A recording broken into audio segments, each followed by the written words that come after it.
Right, so that's kind of a mouthful, but the basic idea behind this claim is that at all scales, from the hyperlocal to the global, the control of speech is a control of ideas, which means it's a control of the capacity of a people to challenge those with power. The power can be political, the power can be economic, and oftentimes the two collude, so power and money go together, especially in capitalist countries such as ours.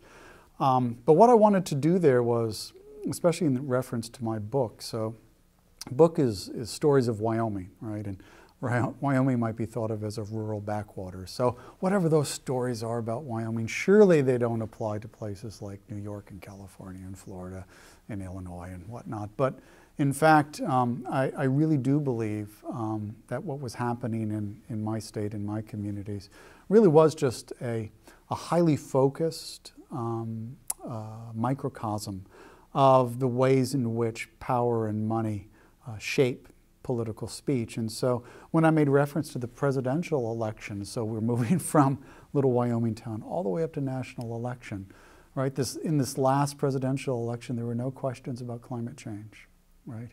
And sometimes we learn more from what isn't said and can't be said than from what is said.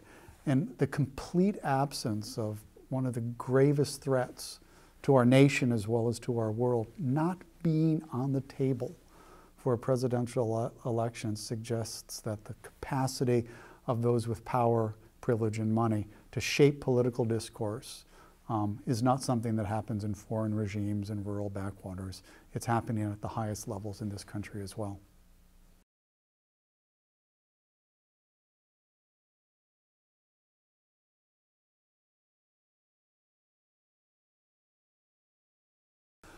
Well, one way of answering that, I suppose, is just by a quick review of numbers.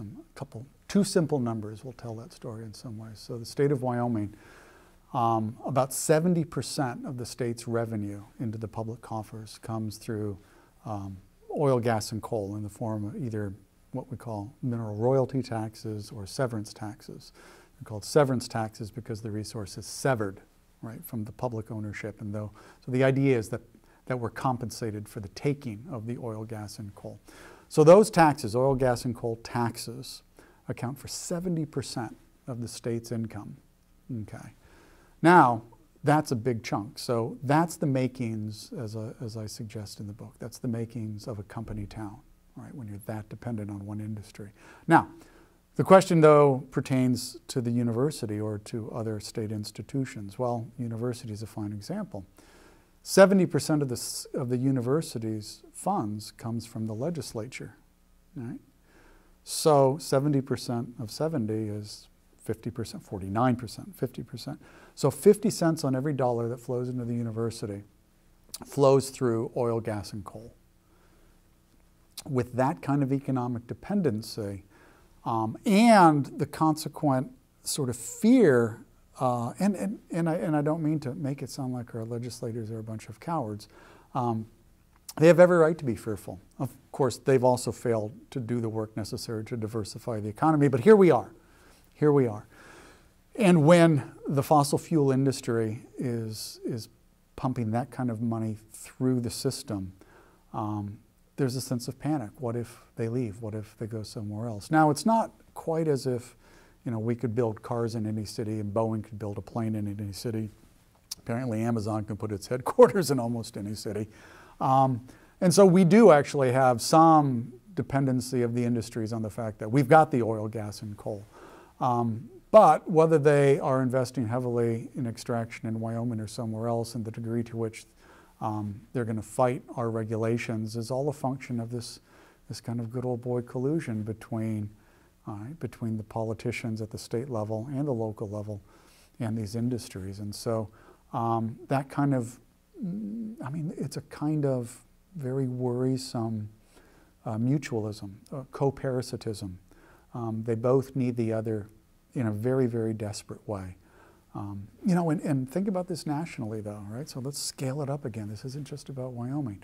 According to some recent reports, the typical congressperson in D.C. is now spending 6 to 8 hours a day, raising money for their next election. All right? So at least 50% of their time, and I'm giving them credit for working like a lot of us do, more than 8 hours, right? So at least 50, perhaps 70% of their time goes into raising money for their next election, not doing the work of the people, right? When they're that dependent on giving, and you know that giving is not coming in $1 and $2 amounts from people like us. Right? Those dollars are coming in $1 and $10 million chunks, and they're coming in larger and larger chunks. And the future doesn't look any better in that regard at a national level. With Citizens United, right? Corporations are people and money is speech. And so that kind of incredibly worrisome collusion of corporation and government at the national level is just this local mirror at the level of Rawlins, Wyoming, and Carbon County. It's happening at all levels. The picture in some ways is clearer in Wyoming. There's fewer complexities, but I don't think there's anything sort of darker, more insidious. I think it's everywhere.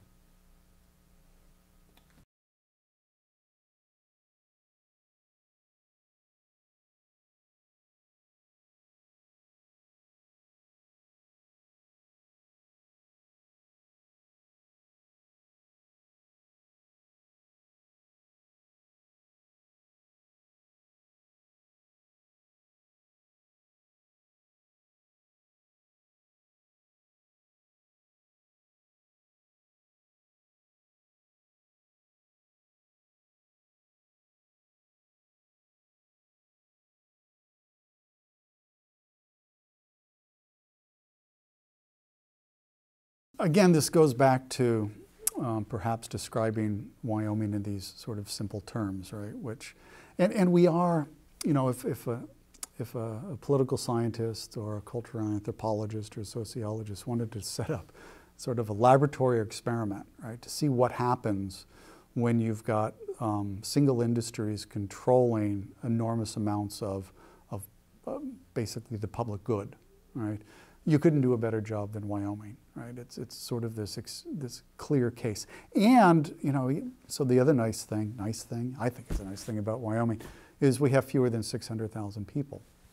Well, what that means is there's a kind of transparency. So try to get information, try to get interviews, try to get stories in California and New York, right? So you're just one little schmo, right, among millions. And so there's a level of accessibility, a level of transparency. Our legislature actually is not very transparent in some ways, but they're almost worrisomely transparent in others. And I say that because they sort of wear with pride their collusion with the oil, gas, and coal industry, right? So it's almost a show of loyalty. And so what in some states might be seen as grounds for impeachment in Wyoming is seen as evidence of political efficacy.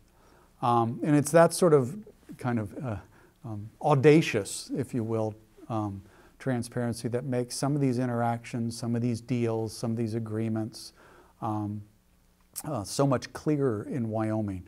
But again, you know, I don't think the story would be really that much different. You know, if Boeing threatened to leave Seattle, if the U.S. Navy threatened to pull out of San Diego, right? If you know, there's lots of these cases at sort of at state or at least at local levels.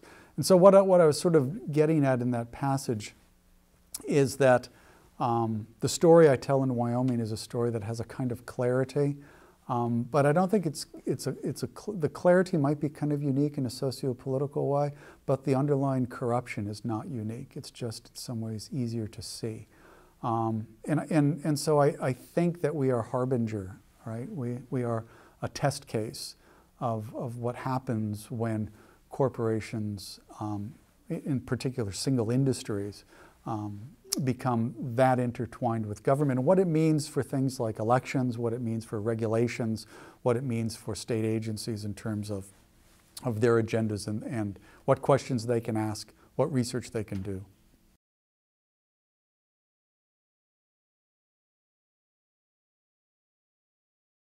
Well, I guess it uses its might in a variety of ways. Certainly, well, I can think of sort of three major paths that they take. One is the direct influence of political campaigns, right? The energy industry in the United States each year pumps about $18 billion into political campaigns. Washington lobbyists for the energy industry are spending about $120, $150 million a year. The energy industry's lobbying budget is close to that of Wall Street and the defense industry put together, right? So given how much it takes to get elected, right, and those figures are out there, you're looking at somewhere around $3 million to get a House seat, $10 million for a Senate seat, right? You're going to go where the money is. And so the direct influence of campaign via campaign contributions is obviously going to be huge. And then once you've done that, you're not, right? It's a quid pro quo. You expect something in return. And what you're going to expect in return largely, if you're a company, is beneficial regulations. And it's kind of weird because we usually think that companies are going to pursue, and in general the energy industry does, but not entirely. We usually think they're going to pursue deregulation, right? And to a certain extent that wouldn't be nearly as bad as what they often pursue, which is favorable regulation, right? So they want to regulate their competitors out of the market, right? So I've worked with some big corporations when I was working in the College of Agriculture, and I understand big corporations are about winning. And they're not about winning in a free marketplace. They're about altering the marketplace to their advantage. And you do that oftentimes just by regulation. Not abandoning regulation, but getting regulations that are favorable for you and disfavorable for your competitors. So those two things are certainly huge. The third thing is this, the capacity when a corporation or an industry has this kind of money to shape public discourse. And so if we look back at the tobacco industry, right, in the games that were played with the merchants, the wonderful book Merchants of Doubt, and the ways in which the corporations, at that time the tobacco companies, could alter the public discourse, could undermine the science, could confuse the conversation, could create these echo chambers of sort of self-fulfilling kinds of scientific or pseudoscientific discourse. All of those techniques that allowed the tobacco industry to draw out for a phenomenal number of years the number of people who were dying, right, as a consequence of their industry. But they were able to draw out that discussion to create uncertainty where none in fact existed. All of those techniques, all of those methods were picked up lock, stock, and barrel by the energy industry. ExxonMobil being one of the leaders in terms of sowing false uncertainty about, in effect, about climate change. So when you've got that kind of money, you can alter the political choices we have, you can alter the regulations that those politicians pass, and then you can alter the public discourse about the hazards that your industry brings to the public.